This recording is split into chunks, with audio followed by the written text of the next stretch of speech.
నమస్తే, welcome to స్వతంత్ర news. నేను సోనియారావు. బులెటిన్ల ముందుగా హెడ్లైన్ చూద్దాం.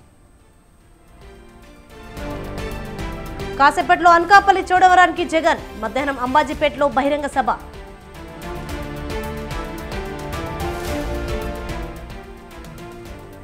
కాసేపట్లో పిఠాపురంలో పవన్ భారీ రోడ్ షో, సాయంత్రం 3 రోడ్ల జంక్షన్ వద్ద సభ.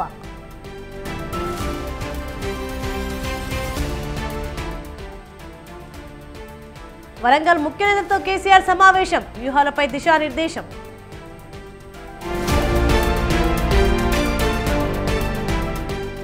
ఛత్తీస్గఢ్లో ఘోర రోడ్డు ప్రమాదం, 9 మంది మృతి, 23 మందికి గాయాలు.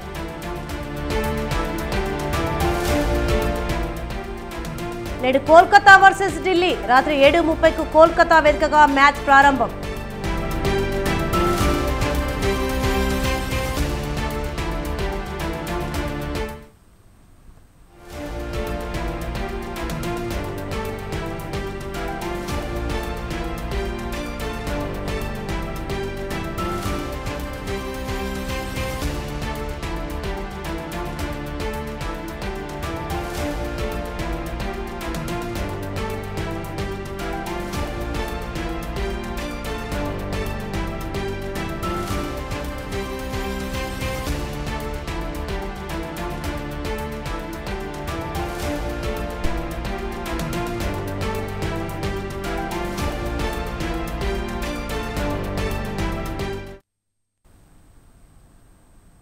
ఏపీ సీఎం జగన్ ఎన్నికల ప్రచారంలో దూసుకెళ్తున్నారు. ఆయన చేపట్టిన మేమంతా సిద్ధం మలివిడత ఎన్నికల ప్రచారం 2వ రోజుకు చేరుకుంది.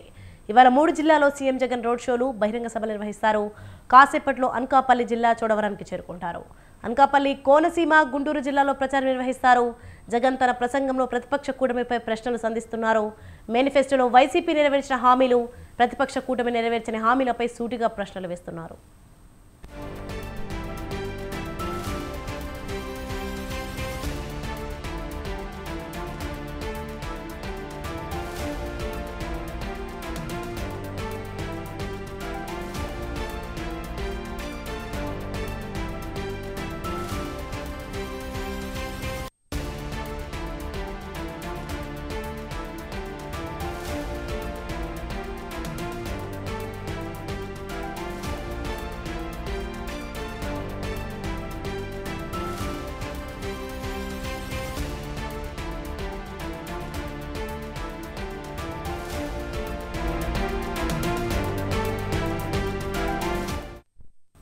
ఎలక్షన్ బ్రేకింగ్ న్యూస్ మనం చూస్తున్నాం. ఏపీ సీఎం జగన్ ఎన్నికల ప్రచారంలో దూసుకెళ్తున్నారు.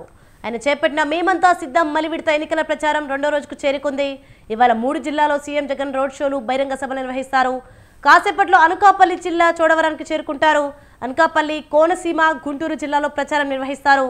జగన్ తన ప్రసంగంలో ప్రతిపక్ష కూటమిపై ప్రశ్నలు సంధిస్తున్నారు.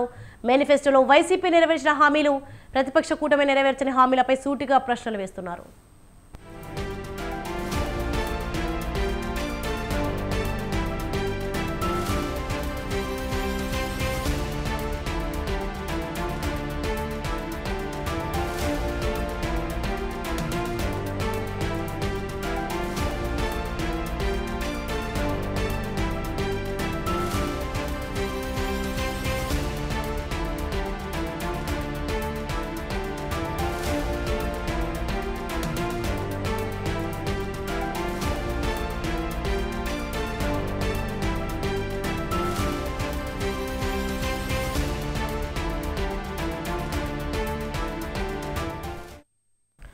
ఎలక్షన్ బ్రేకింగ్ న్యూస్ చూస్తున్నాం. ఏపీ సీఎం జగన్ ఎన్నికల ప్రచారంలో దూసుకెళ్తున్నారు. ఆయన చేపట్టిన మేమంతా సిద్ధం మలివిడత ఎన్నికల ప్రచారం 2వ రోజుకు చేరుకుంది. ఇవాళ 3 జిల్లాలో సీఎం జగన్ రోడ్ షోలు, బహిరంగ సభలు నిర్వహిస్తారు. కాసేపట్లో అనకాపల్లి జిల్లా చోడవరానికి చేరుకుంటారు. అనకాపల్లి, కోనసీమ, గుంటూరు జిల్లాలో ప్రచారం నిర్వహిస్తారు. జగన్ తన ప్రసంగంలో ప్రతిపక్ష కూటమిపై ప్రశ్నలు సంధిస్తున్నారు. మేనిఫెస్టోలో వైసీపీ నెరవేర్చిన హామీలు, ప్రతిపక్ష కూటమి నెరవేర్చని హామీలపై సూటిగా ప్రశ్నలు వేస్తున్నారు. రైట్, ఇదే అంశంపై మరింత సమాచారం మా ప్రతినిధి రమేష్ లైవ్ లో అందిస్తారు. రమేష్, చెప్పండి, ఏపీ సీఎం జగన్ ఎన్నికల ప్రచారంలో దూసుకెళ్తున్నారు, దీనిపైన అప్డేట్స్ ఏంటి? ఏపీ సీఎం జగన్మోహన్ రెడ్డి 3వ విడత ఎన్నికల ప్రచారాన్ని నిన్నటి నుంచి ప్రారంభించారు. నిన్న 3 నియోజకవర్గాల్లో సీఎం జగన్మోహన్ రెడ్డి బహిరంగ సభల్లో పాల్గొన్నారు. ఈ రోజు కూడా 3 జిల్లాల్లో 3 నియోజకవర్గాల్లో బహిరంగ సభల్లో సీఎం జగన్మోహన్ రెడ్డి పాల్గొనబోతూ ఉన్నారు. ఈ రోజు అనకాపల్లి జిల్లా చోడవరం నియోజకవర్గంలో ఈ రోజు మరి కాసేపట్లో సీఎం జగన్మోహన్ రెడ్డి మేమంతా సిద్ధం ఎన్నికల ప్రచార సభలో పాల్గొంటారు. ఆ తర్వాత మధ్యాహ్నం ఈ రోజు సీఎం జగన్మోహన్ రెడ్డి కోనసీమ జిల్లా పి గన్నవరం నియోజకవర్గం అంబాజీపేటలో జరిగే బహిరంగ సభలో పాల్గొంటారు. ఆ తర్వాత సాయంత్రం సీఎం జగన్మోహన్ రెడ్డి గుంటూరు జిల్లా పొన్నూరు నియోజకవర్గంలో జరిగేటువంటి బహిరంగ సభలో పాల్గొంటారు. ఈ ఎన్నికల ప్రచారంలో సీఎం జగన్మోహన్ రెడ్డి ప్రధానంగా వైఎస్ఆర్ కాంగ్రెస్ పార్టీ ఎన్నికల మేనిఫెస్టోను ప్రజల్లోకి తీసుకెళ్తూ ఉన్నారు. 2 రోజుల క్రితమే వైఎస్ఆర్సీపీ వచ్చే ఎన్నికలకు సంబంధించి మేనిఫెస్టోను విడుదల చేయడం జరిగింది. ఈ మేనిఫెస్టోలో అమ్మఒడితో పాటు వైఎస్ఆర్ రైతు భరోసా, అదేవిధంగా పెన్షన్ల పెంపులకు సంబంధించి కీలక నిర్ణయం తీసుకుంది. అంతేకాకుండా గత ఎన్నికల్లో ఇచ్చినటువంటి హామీలను అమలు చేస్తుంది. అదనంగా వాటికి తోడుగా ఈ అమ్మఒడి, వైఎస్ఆర్ రైతు భరోసా, అదేవిధంగా పెన్షన్లను పెంపుతో పాటు మరికొన్ని కీలక అంశాలను కూడా మేనిఫెస్టోలో పొందుపరిచారు. ఈ మేనిఫెస్టోను విస్తృతంగా ప్రజల్లోకి సీఎం జగన్మోహన్ రెడ్డి తీసుకెళ్తున్నారు. అదేవిధంగా ప్రతిపక్షాలు వచ్చే ఎన్నికల్లో వచ్చేటువంటి మేనిఫెస్టోకు సంబంధించి కానీ ఇచ్చినటువంటి హామీలను కూడా ప్రజల వద్ద ఆయన ప్రశ్నించే ప్రయత్నం చేస్తూ ఉన్నారు. గతంలో అంటే 2014 నుంచి 19 వరకు తెలుగుదేశం, జనసేన, బీజేపీ కూటమి అధికారంలో ఉంది. ఆ కూటమి అధికారంలో ఉన్నప్పుడు గతంలో వచ్చినటువంటి ఎన్నికల మేనిఫెస్టోను ఎంతవరకు అమలు చేశారనే అంశాన్ని కూడా ప్రజల వద్దనే సీఎం జగన్మోహన్ రెడ్డి ప్రతిపక్షాలను ప్రశ్నిస్తున్నటువంటి పరిస్థితి కూడా ఉంది. మొత్తంగా చూస్తే మాత్రం 3వ విడత ఎన్నికల ప్రచారంలో కూడా సీఎం జగన్మోహన్ రెడ్డి మిగిలినటువంటి పార్టీల కంటే కొంత విస్తృతంగా ప్రజల్లోకి వెళ్తున్నటువంటి పరిస్థితి కూడా ఉంది. సోని.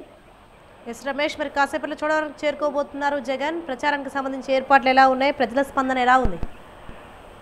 ఇప్పటికే సీఎం జగన్మోహన్ రెడ్డి నిర్వహించినటువంటి సిద్ధం సభలకు కానీ, అదేవిధంగా మేమంతా సిద్ధం బస్ యాత్రకు కూడా ప్రజల నుంచి బ్రహ్మాండమైన స్పందన లభించింది. పెద్ద ఎత్తున వైఎస్ఆర్ కాంగ్రెస్ పార్టీ నేతలు కావచ్చు, కార్యకర్తలు కావచ్చు, జగన్మోహన్ రెడ్డి బహిరంగ సభలకు, అదేవిధంగా రోడ్ షోలకు తరలి వస్తున్నటువంటి పరిస్థితి కూడా ఉంది. ఇప్పుడు 3వ విడత ఎన్నికల ప్రచారంలో కూడా విశేషంగా జగన్మోహన్ రెడ్డి ఎన్నికల ప్రచారాన్ని ప్రజలు ఆదరిస్తూ ఉన్నారు. వేలాదిగా సీఎం జగన్మోహన్ రెడ్డి ప్రజలకు తరలి వస్తున్నటువంటి పరిస్థితి కూడా ఉంది. ఒక రకంగా ఇది వైఎస్ఆర్ కాంగ్రెస్ పార్టీకి మరింత ఉత్సాహాన్ని ఇస్తుందని చెప్పుకోవచ్చు కూడా. వచ్చే ఎన్నికల్లో వైఎస్ఆర్ కాంగ్రెస్ పార్టీకి ఖచ్చితంగా గెలుపు ఖాయమనే ఈ స్పందన బట్టి తెలుస్తుందని కూడా వైసీపీ నేతలు అయితే ధీమా వ్యక్తం చేస్తూ ఉన్నారు. జగన్మోహన్ రెడ్డి నిర్వహిస్తున్న ప్రజల ఎన్నికల ప్రచారానికి మాత్రం స్పందన బాగుందని చెప్పుకోవాలి. Right, thanks for the information Ramesh.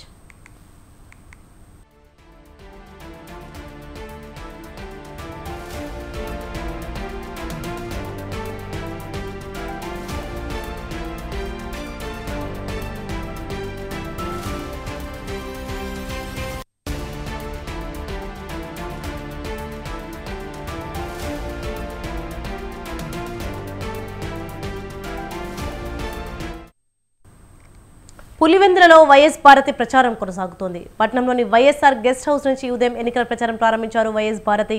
Ambedkar circle నుంచి గాంధీ రోడ్డు మీదుగా అమరశాల వీధి, పాతపేట, ఇతర ప్రధాన వీధుల గుండా ప్రచారం సాగిస్తున్నారు. వైఎస్ భారతి రెడ్డితో పాటు వైఎస్ అవినాష్ రెడ్డి సతీమణి సమత కూడా ప్రచారంలో పాల్గొంటున్నారు.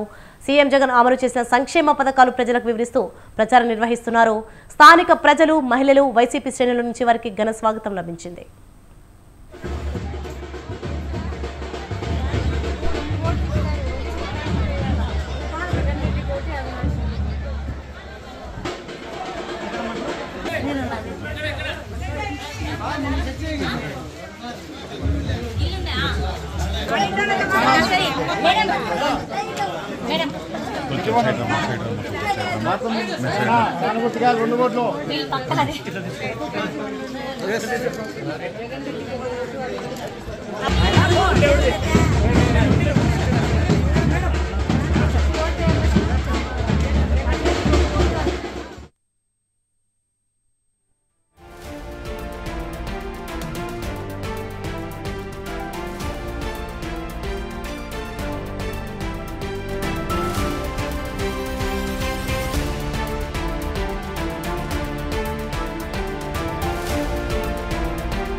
సెలక్షన్ బ్రేకింగ్ న్యూస్ చూస్తున్నాం. లోక్సభ ఎన్నికల ప్రచారంలో భాగంగా బీఆర్ఎస్ అధినేత మాజీ ముఖ్యమంత్రి కేసీఆర్ చేపట్టిన బస్సు యాత్ర ఇవాళ ఖమ్మం నగరానికి చేరుకోనుంది. ఉమ్మడి జిల్లాలో ఖమ్మం లోక్సభ నియోజకవర్గం పరిధిలో ఇవాళ రేపు కేసీఆర్ ఎన్నికల ప్రచారం నిర్వహించనున్నారు. ఖమ్మం బీఆర్ఎస్ అభ్యర్థి నామా నాగేశ్వరరావు తరపున రోడ్ షో కార్నర్ మీటింగ్లో ఆయన పాల్గొంటారు. సాయంత్రం 5 గంటలకు ఖమ్మం చేరుకుని జెడ్పీ సెంటర్లో 7 గంటలకు కార్నర్ సభలో ప్రసంగిస్తారు. అక్కడి నుండి Yellandu cross road Sri Sri circle వరకు ర్యాలీ నిర్వహించి రాత్రికి మాజీ మంత్రి పువ్వాడ అజయ్ కుమార్ ఇంట్లో బస్ చేస్తారు. రేపు తల్లాడులో కార్నర్ మీటింగ్ అనంతరం కొత్తగూడెంలో రోడ్ షో పూర్తి చేస్తారు. ఎన్నికల ప్రచారంలో భాగంగా కేసీఆర్ పలు చోట్ల రైతులతో కూడా మాట్లాడతారని సమాచారం. జిల్లాలో సాగునీరు లేక ఎండిపోయి పంటలను పరిశీలించి రైతుల ఇబ్బందులు తెలుసుకోనున్నారు. కేసీఆర్ రాకతో ఉమ్మడి జిల్లాలో బీఆర్ఎస్ ఎన్నికల ప్రచారంలో దూకుడు పెరగనుంది.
ఎలక్షన్ బ్రేకింగ్ న్యూస్ చూస్తున్నాం. లోక్సభ ఎన్నికల ప్రచారంలో భాగంగా బీఆర్ఎస్ అధినేత మాజీ ముఖ్యమంత్రి కేసీఆర్ చేపట్టిన బస్సు యాత్ర ఇవాళ ఖమ్మం నగరానికి చేరుకోనుంది. ఉమ్మడి జిల్లాలో ఖమ్మం లోక్సభ నియోజకవర్గం పరిధిలో ఇవాళ రేపు కేసీఆర్ ఎన్నికల ప్రచారం నిర్వహించనున్నారు. ఖమ్మం బీఆర్ఎస్ అభ్యర్థి నామా నాగేశ్వరరావు తరపున రోడ్ షోలు కార్నర్ మీటింగ్లో ఆయన పాల్గొంటారు. సాయంత్రం 5 గంటలకు ఖమ్మం చేరుకొని జెడ్పీ సెంటర్లో 7 గంటలకు కార్నర్ సభలో ప్రసంగిస్తారు. అక్కడి నుండి Yellandu cross road Sri Sri circle వరకు ర్యాలీ నిర్వహించి రాత్రికి మాజీ మంత్రి పువ్వాడ అజయ్ కుమార్ ఇంట్లో బస్ చేస్తారు. రేపు తల్లాడలో కార్నర్ మీటింగ్ అనంతరం కొత్తగూడెంలో రోడ్ షో పూర్తి చేస్తారు. ఎన్నికల ప్రచారంలో భాగంగా కేసీఆర్ పలు చోట్ల రైతులతో కూడా మాట్లాడతారని సమాచారం. జిల్లాలో సాగునీరు లేక ఎండిపోయి పంటలను పరిశీలించి రైతుల ఇబ్బందులను తెలుసుకోనున్నారు. కేసీఆర్ రాకతో ఉమ్మడి జిల్లాలో బీఆర్ఎస్ ఎన్నికల ప్రచారంలో దూకుడు పెరగనుంది.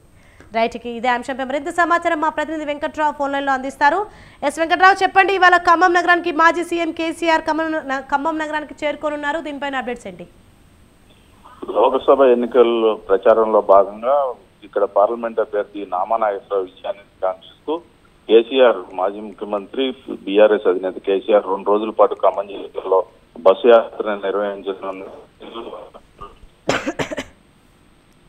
చేరుకుంటారు. ఖమ్మం నగరం చేరుకున్న అనంతరం ఆయన ఖమ్మం నగరంలో వివిధ ప్రాంతాలు రోడ్ షో నిర్వహిస్తారు. రోడ్ షో నిర్వహించిన అనంతరం జెడ్పీ సెంటర్ లో రాత్రి 7 గంటలకి కార్నర్ మీటింగ్ జరుగుతుంది. కార్నర్ మీటింగ్ లో ప్రసంగించిన అనంతరం ఆయన మరికొద్దిసేపు అంటే రాత్రి 9 గంటల వరకు కూడా రోడ్ షో నిర్వహిస్తారు. రోడ్ షో నిర్వహించిన అనంతరం మాజీ మంత్రి పువ్వాడ అజయ్ కుమార్ ఇంట్లో మమతా హాస్పిటల్లో ఆయన ఇంట్లో బస్ చేస్తారు. బస్ చేసిన తర్వాత రేపు ఉదయం ఆయన ఇక్కడ నుంచి బయలుదేరి రోడ్ షో ద్వారా తల్లడ కొత్తగూడెంలలో కూడా రోడ్ షోలు నిర్వహిస్తారు. అయితే రేపు ఉదయం ప్రయాణించే నేపథ్యంలో అనేక చోట్ల ఆయన ఎండిన పంట పొలాలను పరిశీలించడంతో పాటు రైతులతో కూడా ఇంటరాక్ట్ అయ్యే అవకాశం ఉందని చెప్పేసి బీఆర్ఎస్ నాయకులు చెప్తున్నారు. ఈ కేసీఆర్ సభ విజయవంతం చేసేందుకు అభ్యర్థి నామా నాగేశ్వరరావుతో పాటు ఎంపీలు వజ్రాజు రవిచంద్ర, అదేవిధంగా మాజీ మంత్రి పువ్వాడ అజయ్ కుమార్ తదితరులంతా కూడా పూర్తి స్థాయిలో ఏర్పాట్లు చేశారు. జన సమీకరణ కూడా పూర్తి స్థాయిలో జరపాలని చెప్పేసి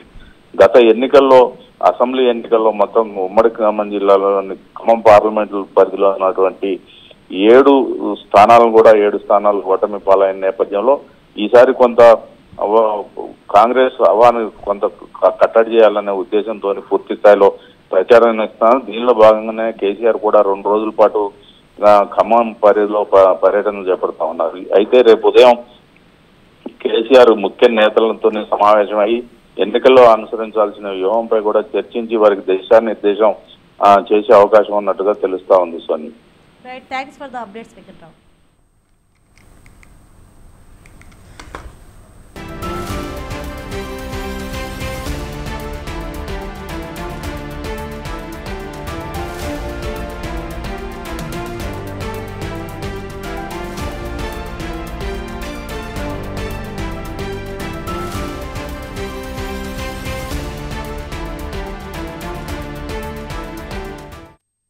మరొక ఎలక్షన్ బ్రేకింగ్ న్యూస్ మనం చూస్తున్నాం. ఏపీలో ఎన్నికలు దగ్గర పడుతున్న కొద్దీ అధికార ప్రతిపక్ష పార్టీల నేతలు ప్రచారంలో చురుగ్గా పాల్గొంటున్నారు. ఎన్నికల ప్రచారంలో భాగంగా ఇవాళ ఉమ్మడి పశ్చిమ గోదావరి జిల్లాలో జనసేన అధినేత పవన్ కళ్యాణ్ పర్యటించనున్నారు. సాయంత్రం 4 గంటలకు ఉంగుటూరు నియోజకవర్గం గణపవరంలో బహిరంగ సభలో పాల్గొంటారు. అనంతరం రాత్రి 7 గంటలకు తాడేపల్లిగూడెంలోని గొల్లగూడెం సెంటర్ బహిరంగ సభలో పాల్గొని ప్రజలను ఉద్దేశించి ప్రసంగించనున్నారు.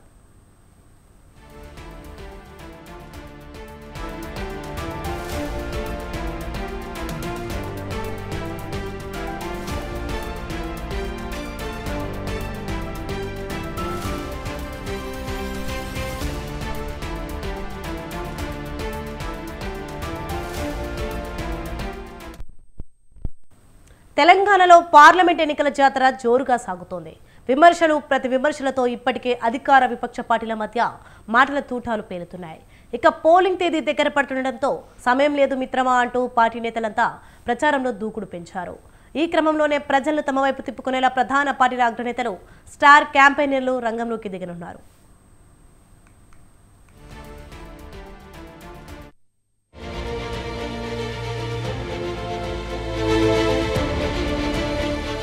తెలంగాణలో ఎన్నికల కోలాహలం నెలకొంది. గెలుపే లక్ష్యంగా దూకుడు పెంచాయి ప్రధాన పార్టీలు. ఈ క్రమంలోనే ఖమ్మం, మహబూబ్ నగర్ స్థానాల్లో విజయడంకా మోగించే వ్యూహంలో భాగంగా అగ్రనేతలు తమ ప్రచారంతో హోరెత్తించనున్నారు. ఇప్పటికే మహబూబాబాద్లో భారీ బహిరంగ సభతో ముఖ్యమంత్రి రేవంత్ రెడ్డి ఎన్నికల సైరన్ మోగించారు. రాష్ట్రంలోనే ఈ 2 స్థానాల్లో కాంగ్రెస్ భారీ ఆధిక్యం వస్తుందని ఆశాభావం వ్యక్తం చేస్తున్నారు.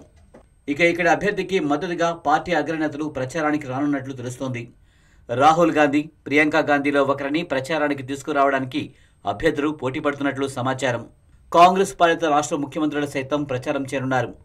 ఖమ్మం అభ్యర్థి రఘురామరెడ్డికి మద్దతుగా ఆయన వియంకుడు, సినీ నటుడు విక్టరీ వెంకటేష్ ప్రచారానికి వస్తారన్న టాక్ వినిపిస్తోంది.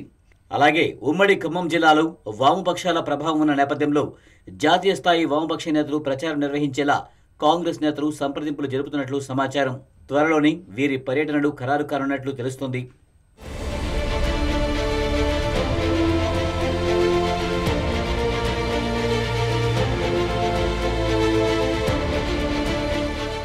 ఇక బీఆర్ఎస్ అభ్యర్థులు నామా నాగేశ్వరరావు, మాలోతి కవితకు మద్దతుగా పార్టీ అధినేత సీఎం కేసీఆర్ ప్రచారం నిర్వహించనున్నారు. ఇందుకోసం ఈ నెల 29, 30 తేదీల్లో ఖమ్మం, తల్లాడ, కొత్తగూడెంలో రోడ్ షోలు, కార్నర్ మీటింగ్లలో పాల్గొననున్నారు. మహబూబాబాద్ జిల్లాలో సైతం ప్రచారం చేయనున్నారు. సాయంత్రం పూట రోడ్ షోలు, కార్నర్ సమావేశాలు నిర్వహిస్తారు. ఉదయం పూట ఆయన లోక్సభ స్థానాల పరిధిలోని శాసనసభ నియోజకవర్గాల వారీగా సమీక్షలు జరపనున్నారు. ఈ క్రమంలోనే కేసీఆర్ పర్యటనకు ముందే నియోజకవర్గాల వారీగా సమన్వయ కమిటీలను పార్టీ నియమించనుంది. ఈ కమిటీలతో కేసీఆర్ సమావేశమై ప్రచార వ్యూహాలపై దిశానిర్దేశనం చేస్తారు. అలాగే పార్టీ కార్యనిర్వాహక అధ్యక్షుడు కేటీఆర్ వివిధ చోట్ల రోడ్ షోలో పాల్గొనే అవకాశాలున్నాయని బీఆర్ఎస్ వర్గాలు భావిస్తున్నాయి. ఇక ఇప్పటికే ఖమ్మంలో నామా నాగేశ్వరరావు తరపున హరీష్ రావు విస్తృత సమావేశం నిర్వహించారు.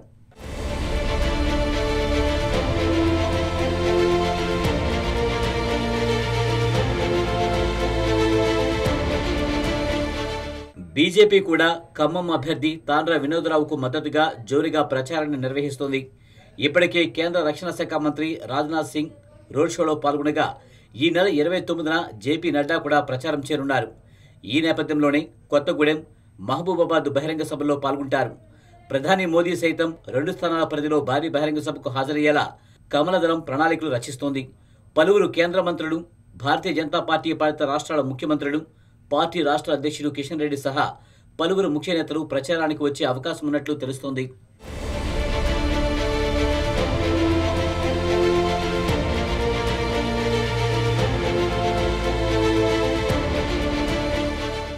మొత్తానికి ప్రచార పర్వంలో ఎవరికి ఎవరు తగ్గేదేలే అంటూ దూసుకుపోతున్నాయి ప్రధాన పార్టీలు. ఇప్పటికే మహబూబాబాద్, ఖమ్మం స్థానాల్లో కాంగ్రెస్ విక్టరీ పక్కా అన్న టాక్ వినిపిస్తుండటంతో హస్తం అభ్యర్థిని చిత్తుగా ఓడించేందుకు వ్యూహాత్మకంగా ముందుకు సాగుతున్నాయి బీఆర్ఎస్, బీజేపీ పార్టీలు. మరి అంతా ఊహిస్తున్నట్లు హస్తం హవా చాటుతుందా, లేదంటే బీజేపీ, బీఆర్ఎస్ల వ్యూహాలు ఫలిస్తాయా?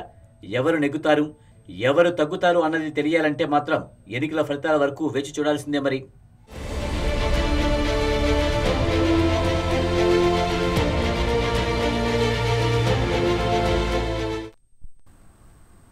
ప్రజాస్వామ్య వ్యవస్థలో ఓటు వజ్రాయుధం. మెరుగైన పాలనకు బంగారు బాటలు వేస్తూ మన తలరాతలను మార్చే శక్తి ఒక్క ఓటుకు మాత్రమే ఉంది. అంతటి విలువైన ఓటును ప్రలోభాలకు తలొగ్గి వృధా చేస్తే పాలన గాడి తప్పుతుంది, అభివృద్ధి అస్తవ్యస్తమవుతోంది. తద్వారా మనమే కాదు, రాబోయే తరాల మనుగడకు ప్రశ్నార్థకంగా మారుస్తోంది.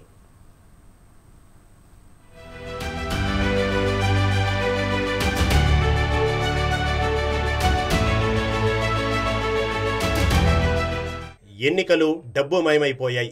లీడర్కు ఎన్ని సుగుణాలు ఉన్నాయన్నది ముఖ్యం కాదు, ఎంత డబ్బు ఉంది, ఎన్నికల్లో ఖర్చు చేసే సత్తా ఉందా లేదా అన్నదే నాయకుడికి ఉండాల్సిన లక్షణంగా మార్చేశాయి ప్రస్తుత రాజకీయాలు. ఓటర్ అన్ననుకుంటే చాలు, 5 ఏళ్లు యథేచ్ఛగా దోచుకోవచ్చు, దాచుకోవచ్చు అన్న చందంగా తయారైంది ఎలక్షన్ వ్యవస్థ. అందుకే ఎన్ని రూల్స్ పెట్టినా వాటిని బ్రేక్ చేస్తూ ప్రజలను మభ్యపెట్టేందుకు కొత్త దారులు వెతుకుతున్నారు నేతలు. ముక్క చుక్క ఆశ చూపి ఓ నోటు పారేస్తే ఓటు మనదైపోదా అన్న మైండ్ సెట్లో ఉన్నారు. వీరి మాయలో పడ్డ ఓటర్ అన్న తీరు కూడా అలాగే ఉంది. ఓటుకు మాకెంత ఇస్తావు అని బహిరంగంగానే డిమాండ్ చేసే పరిస్థితుల్లో ప్రజాస్వామ్యం కొట్టమిట్టాడుతోంది. ప్రజాస్వామ్య వ్యవస్థలో ఓటు హక్కు ఎంతో విలువైనది. అందుకే డబ్బుకు మద్యానికి లొంగకుండా నిజాయితీ పరులైన నేతలను, దేశ భవితకు పౌరుల సంక్షేమానికి పాటుపడే శక్తియుక్తులు కలిగిన నేతలను చట్టసభల్లోకి పంపించాలి. నిజాయితీ పరులైన నేతలకు పట్టం కడితే దేశం అభివృద్ధి పథంలో ఉంటుంది. అందుకే రాబోయే ఎన్నికల్లో సరైన అభ్యర్థికి పట్టం కడితే మన జీవితాలే మారుతాయి. ఎలాంటి ప్రలోభాలకు లొంగకుండా యువత ఓటు హక్కును తప్పక వినియోగించుకోవాలి. ప్రజాస్వామ్యాన్ని ఖూనీ చేస్తూ సమాజంలో నీతి తప్పిన నేతలను అందలమెక్కిస్తే నేరస్తులు ఆరాధ్యులుగా మారతారు.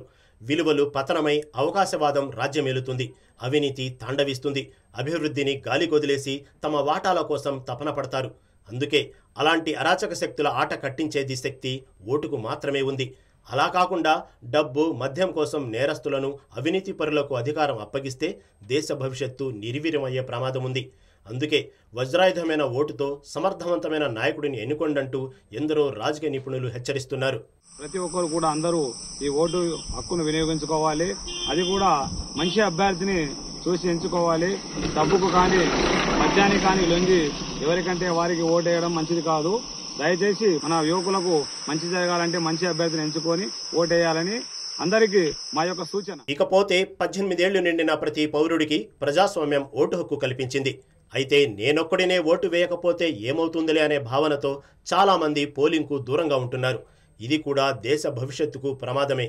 ఎన్నికల్లో ప్రతి ఓటు కీలకమే. ఈ విషయాన్ని మరిచి అక్షరాస్యులు సైతం తమ ఓటు హక్కును వృధా చేస్తూ ప్రజాస్వామ్యానికి భంగం కలిగించేలా వ్యవహరిస్తున్నారు. అలా కాకుండా సరైన లీడర్ గెలుపు కోసం పాటుపడితే ప్రస్తుతం నడుస్తున్న మనీ ట్రెండ్ పాలిటిక్స్కు చమరగీతం పాడవచ్చు. దేశ భవితకు పౌరుల సంక్షేమానికి పాటుపడే నాయకులు, విచక్షణ కలిగిన నేతలు చట్టసభల్లో కొలువుదీరితేనే మన ఎన్నికల ప్రక్రియ సార్థకత లభిస్తుంది. అందుకే విఘ్నతతో నిజాయితీపరులైన నేతలకు పట్టం కడితే దేశాభివృద్ధి సాధ్యమవుతుంది. అలా కాకుండా అవినీతి పరులు రాజ్యమేలితే ధరలు అదుపులో ఉండవు, ప్రతి రంగం కుంటుపడుతుంది. చివరకు కనీస వసతులు కూడా గగనమైపోతాయి. ఉపాధి అవకాశాలు లేక ప్రజల జీవితాలే దుర్భరమవుతాయి. అందుకే ఓటరుగా మన వంతు కర్తవ్యాన్ని నిర్వర్తిద్దాం. సమర్థవంతుడైన నాయకుడిని ఎన్నుకొని బంగారు భవితకు బాటలు వేద్దాం.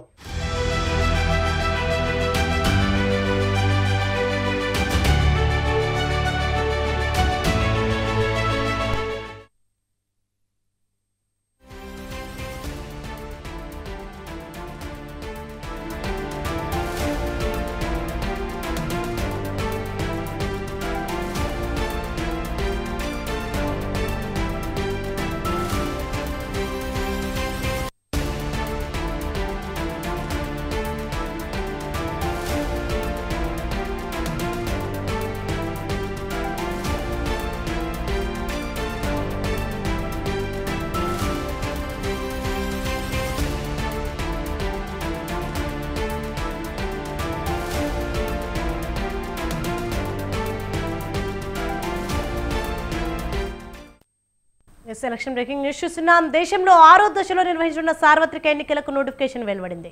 ఈ దశలో బీహార్, హర్యానా, జార్ఖండ్, ఒడిశా, ఉత్తరప్రదేశ్, పశ్చిమ బెంగాల్, ఢిల్లీలోని స్థానాలకు ఎన్నికలు జరుగుతాయి. ఈ 6 రాష్ట్రాలు కేంద్రపాలిత ప్రాంతంలోని మొత్తం 57 లోక్సభ స్థానాలకు మే 25న పోలింగ్ జరుగుతుంది. బీహార్లో 8, హర్యానాలో 10, జార్ఖండ్లో 4, ఒడిశాలో 6, ఉత్తరప్రదేశ్లో 14, పశ్చిమ బెంగాల్లో 8, ఢిల్లీలో 7 స్థానాలకు ఎన్నికలు జరుగుతాయి. అభ్యర్థులు ఇవాళ నుంచి నామినేషన్లు దాఖలు చేసుకునే అవకాశం ఉంది.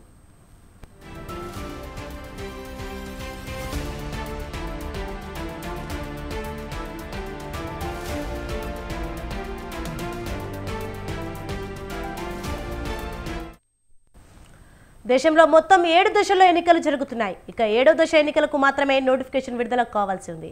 7వ దశలోనూ దేశంలోని 57 స్థానాలకు ఎన్నికలు జరుగుతాయి. జూన్ 1న ఈ చివరి దశ ఎన్నికలు నిర్వహిస్తారు.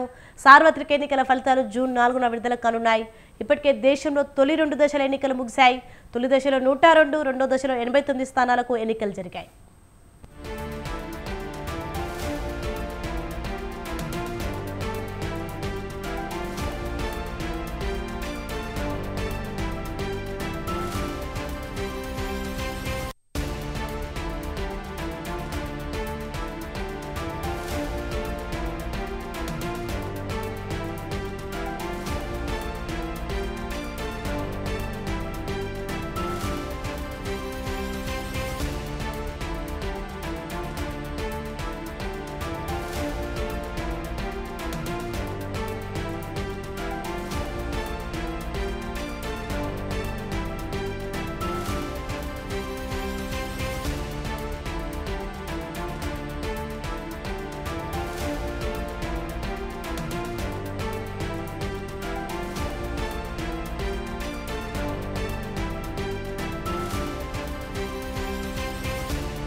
Yes, okay. We better updates. For more updates, keep watching Swatandhra News.